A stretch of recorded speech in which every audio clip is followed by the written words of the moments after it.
Uy guys, kamusta na? Eto, masakit yung balakang ko ngayon, tsaka yung mga binti. Paano kasi, kani-kanina lang, nandun ako sa grahe. Ang dami kong karton na kinakat. Kasi syempre, di ba kaka-online shopping magpapasko?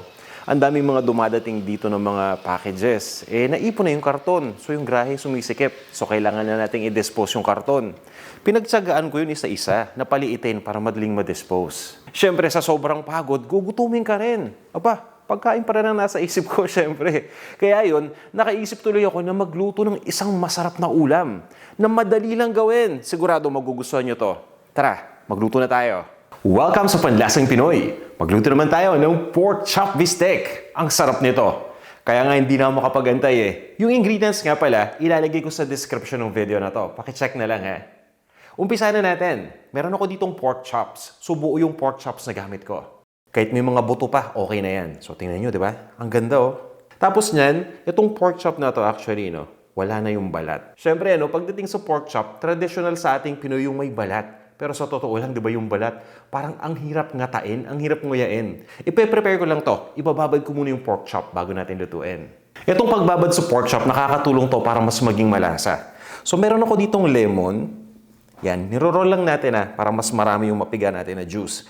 Uy, magkapareho ng kulay. Ito guys, bibinyagan na natin tong bagong panlasang Pinoy na knife. Nalinis ko na to.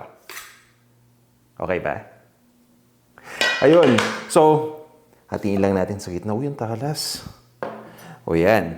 Diba? Tapos, yung bawang naman.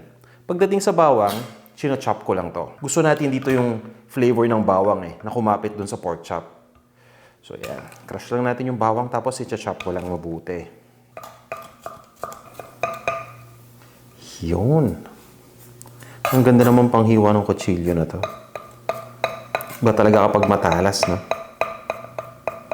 So, yan. Okay na tong bawang. So, yan. Ilagay lang natin tong bawang dito. Then, pipigaan ko lang ng lemon. Yun. Aside sa lemon, pwede kayong gumamit ng calamansi or ng lime. Yung lime yung dayap, di ba? Alam niyo naman yun. So, yan. Medyo marami kasi itong pork na gamit natin, kaya isang buong lemon ang aking nilalagay. Tapos, maglalagay na tayo dito ng toyo. So, ito na yung ating Filipino na soy sauce. Yan, tapos haluin lang natin mabuti to. Yan, pagdating sa pagbabad, siguro mga 30 minutes okay na minimum. Pero kung may extra time kayo, subukan yung tagalan ng konti, kahit mga 1 oras, para talagang kumapit yung lasa ng mga marinade ingredients natin dito sa pork chop. Tapos kung gusto niyo maglagay ng paminta dito, pwedeng-pwede rin. At yun nga yung gagawin ko. Dapat kanina ko pa nilagay itong paminta bago ko hinawakan Pero yan, sige, okay lang.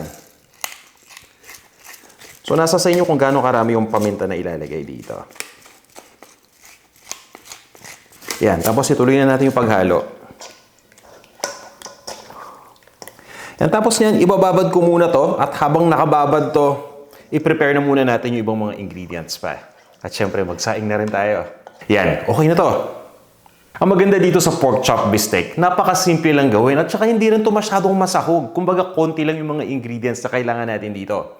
Pero importante para sa akin na maraming yung gagamitin nating sibuyas dahil isa ito sa mga nagdadala sa dish na to. Pagdating sa sibuyas, hinihiwa ko lang to into rings. Parang onion ring lang So, ganyan lang. Yung iba, igigisa natin sa umpisa, tapos yung iba naman, ilalagay natin towards the end. Diba? Parang pang-garnish na rin natin. At itong sibuyas nakakatulong to ng malaki para magbigay talaga ng flavor dito sa dish na to. Pwede kayong gumamit ng kahit anong kulay na sibuyas. Walang problema. Yan, okay na to. Tapos, ginigisa ko rin yung bawang dito sa ating bistec. Kinakrush ko lang to at china-chop. Once na makrush na, i-chop lang natin ng mabilisan. Okay na to. So yan, okay na tong bawang natin. Antayin lang natin na ma-marinate na mabuti itong pork chop. Magsasaing lang muna ako. After natin maibabad ng 30 minutes, eto na yung itsura niyan. So, ginagawa ko dito, tinatanggal ko muna yung mga buto ng lime or ng lemon or ng kalamansi, pati na rin yung mga bawang na nakadikit. Tapos, pinapatulo ko lang dito yung excess na liquid marinade. Kasi ipiprito natin to. Kapag medyo mamasa-masa yung pork chop, tapos ipiprito natin, magtatalsikan yung mantika, di ba? So, yun yung iniwasan natin. Total na ibabad na natin, so yung flavor nandun na sa loob ng meat. At syempre, kapag meron ditong natira na bawang na nakadikit sa pork chop, habang piniprito natin yan, na makikita ninyo, masusunog agad. So, dapat huwag gano'n dahil papait yun. Okay? So, okay na to. So, ito na yung mga pork chops natin. Tara na. Magpapainit lang muna tayo ng pan. Tapos, ang gamit ko, para talagang hindi matilamsik, cooking oil spray. So, kung meron kayo nito, gamitin ninyo. Para nang sa ganon, hindi siya magtatalsikan. Although, pwede din yung regular na mantika, isuswirl lang natin. No? Huwag natin damihan masyado. Kasi pag dinamihan ninyo, baka manilamsik din eh. Kasi, di ba guys, kahit na natanggal na natin karamihan ng liquid marinade dito sa ating pork chop, mamasa-masa pa rin yan. So, hindi natin may iwasan talaga. So, mag-spray na tayo ng mantika dito. Yan. Sakto lang yung ganyan. Yung iba, kapag gumagamit ng cooking oil spray, napapansin niyo yung mantika nangingitim agad. So, I suggest kung ayaw ninyo na mangitim agad yung mantika, ang piliin ninyong klase ng cooking oil spray, yung tipong oil na makakapag-withstand ng high heat. Yung may high heat tolerance. Kumbaga, mataas yung smoke point. At ang gamit ko dito ay yung avocado. So, avocado oil nasa high smoke point. So, yun na. Umuusok na yung mantika. Pwede na. Here we go.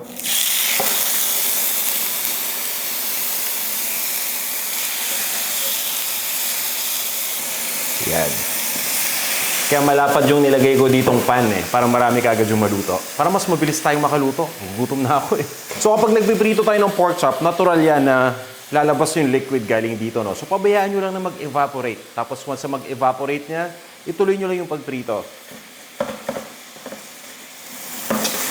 So, yan. At this point, okay na to. Mabalik na rin na natin. Yan.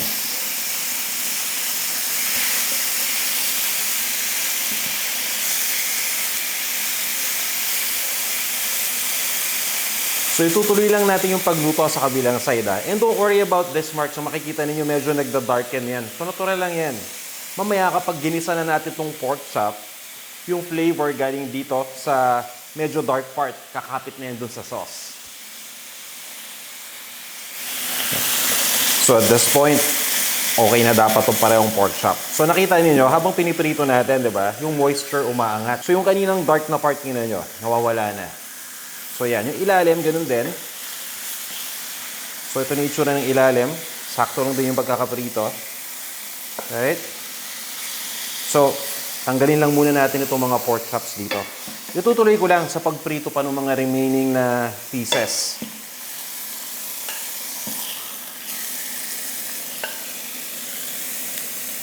Once na maprito na natin itong dalawang pork chop, okay na tayo. Ituloy na natin yung pag-isa.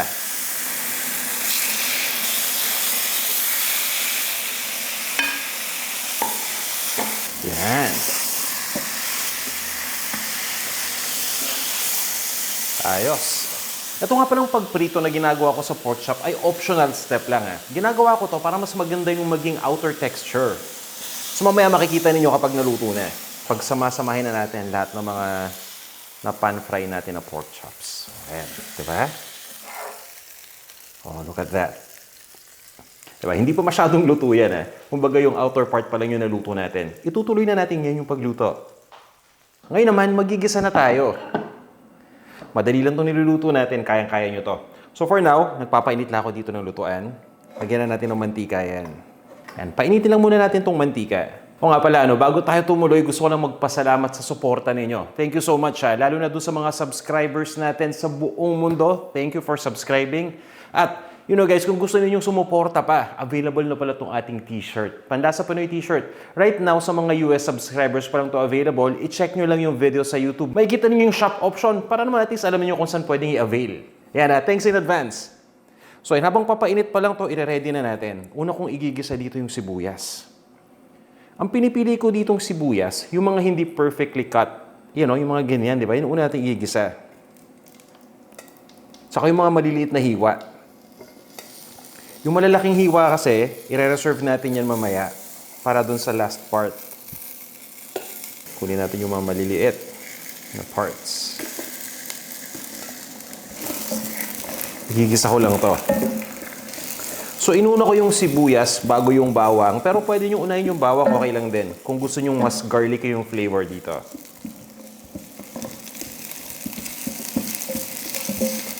So, mapapansin niyo habang naluluto na unti-unti yung sibuyas, naghihiwalay na yung layers nito, no? So, ituloy nyo lang yung pagluto. Hindi ko muna ilalagay itong bawang agad-agad. Antayin muna natin na may indication na lumambot na yung sibuyas. Dahil kapag nilagay natin yung bawang at this point, hindi pa ganong kalambutan yung sibuyas, baka naman masunog yung bawang, no? Magba-brown ka agad to, Pwede na natin ilagay itong bawang. Simutin na natin lahat. Tapos, ituloy lang natin yung pag-isa. Mga 1 minuto pa yan, okay na to. So yan, at this point yung sibuyas natin, di ba? Yan, nagba-brown na siya. Tapos nakita ninyo kung gaano kabilis maluto at mag-brown yung bawang, di ba? Yun yung sinasabi ko, kaya dapat ilalagay natin siya sa bandang huli. So yan, okay na to. Ilagay na natin lahat ng naprito natin na pork kanina.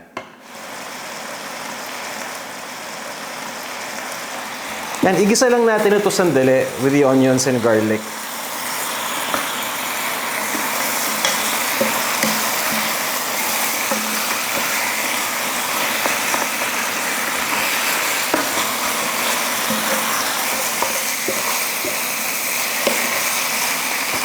So yan, okay na to.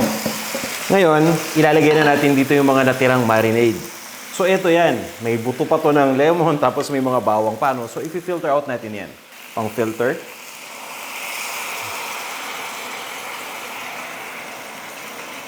Yan. Maglalagay na tayo dito ng tubig. Kailangan natin kasing pakuluan pa to, no? Isi-simmer natin actually hanggang sa lumambot na yung pork chop. So maglalagay lang ako dito ng additional na tubig pa. Tapos, tatakpan ko lang itong lutuan. Pabayaan lang muna natin kumulo.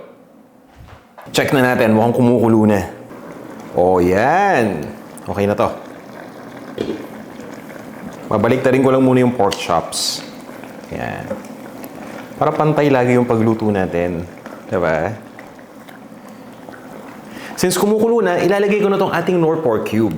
Siyempre, di ba? Pagdating sa pork bistek, maglalagay ako nito para mas maging buong-buo yung lasa ng pork.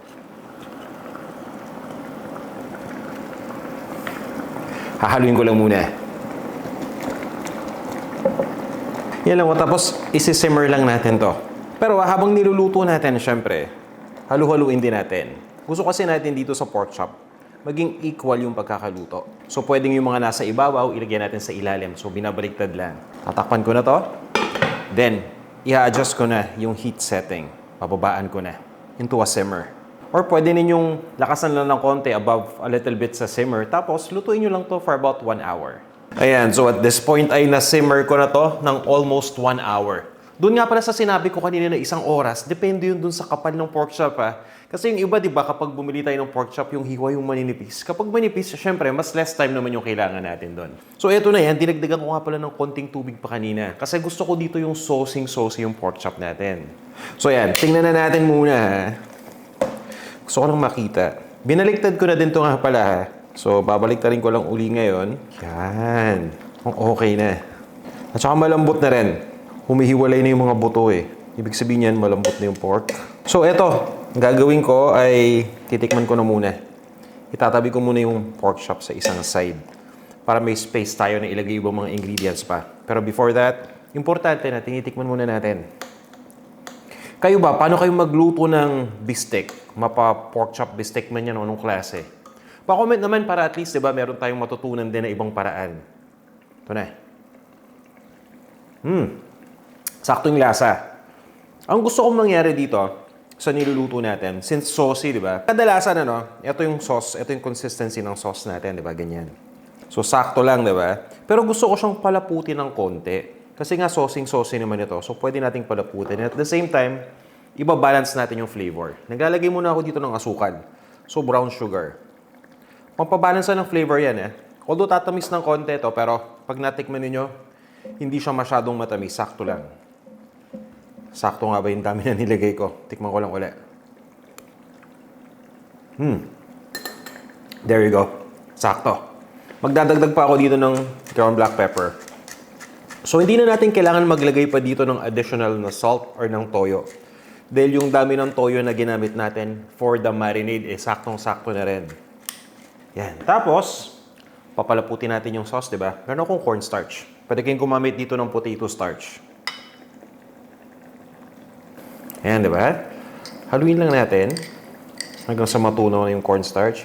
Ito ngayon yung magpapalapot dito sa sauce. Yan, binigyan natin ng space. Ito, makikita ninyo, di ba? Para lang sa ganun, mas madali nating maihalo yung mga additional ingredients. Pagkalagay ng slurry, ayan o, nahalo ko agad, di ba? Lalapot yan, pero hindi yan lalapot ng sobra. Saktong lapot lang. Tapos, ibabalik ko na ngayon yung pork chop doon sa pinanggalingan niya. Yan. Ayos na.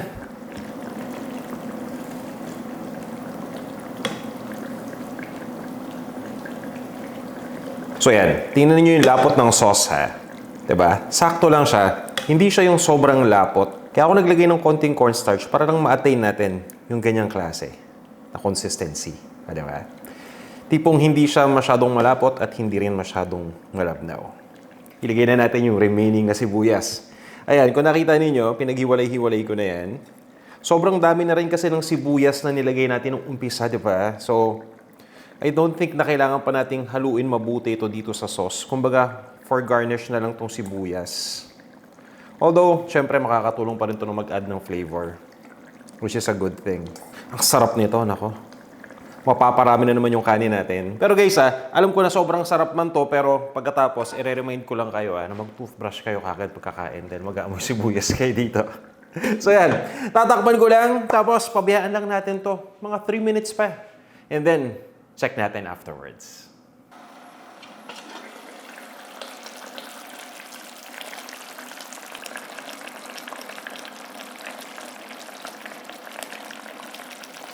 Kanina pa ako nagugutom. Sa wakas, ready na to. Sumasakit na rin yung balakang ko lalo. Check na natin. O yan, di ba? Kita nyo naman. So yan, pwede na nating ihalo ngayon yung mga sibuyas na niligay. So, medyo malambot na yan. So, kung gusto ninyong mas, yan, may sauce, pwede nating lagyan. Yan, tapos pwede na natin itong ilipat sa isang serving plate. Pagkalipat, tikman na natin to.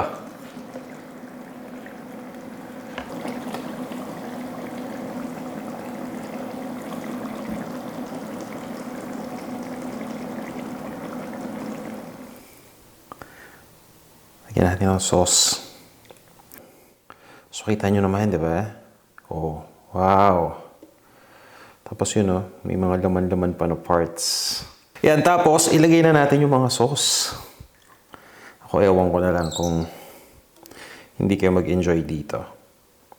Basta dahan-dahan lang sa kanin, ha? Dahil, nakita nyo naman kung gaano to ka-appetizing tingnan.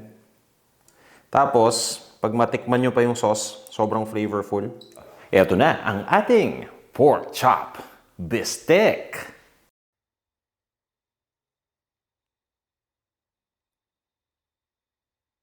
Ito na. Tikman na natin. Maglalagay lang ako ng mas maraming sauce. Pero masarap.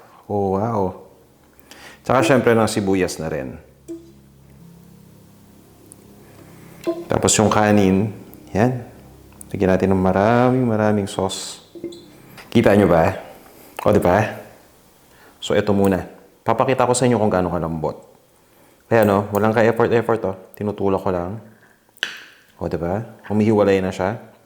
Tapos, ito yung part na may taba. Yun lang yung puputulin natin. Actually, litid yata yun. So, yan.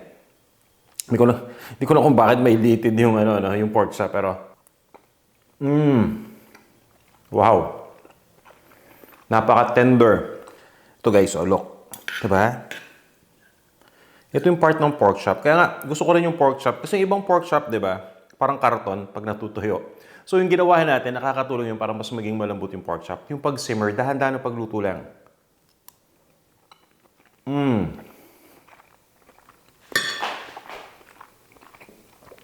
Saktong-sakto talaga yung sauce. Yung consistency niya para sa akin, gustong-gusto ko. Sakto yung medyo malapot ng konti. Tapos yung lasa. Alam nyo, pagdating sa lasa, talagang ito yung masasabi mo na sarasa palang ulam na.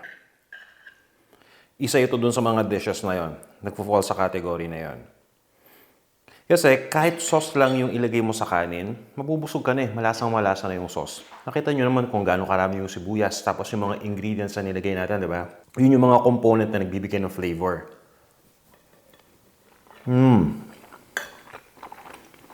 Siguro mga 2 beses ako magtutoothbrush mamaya, or 3.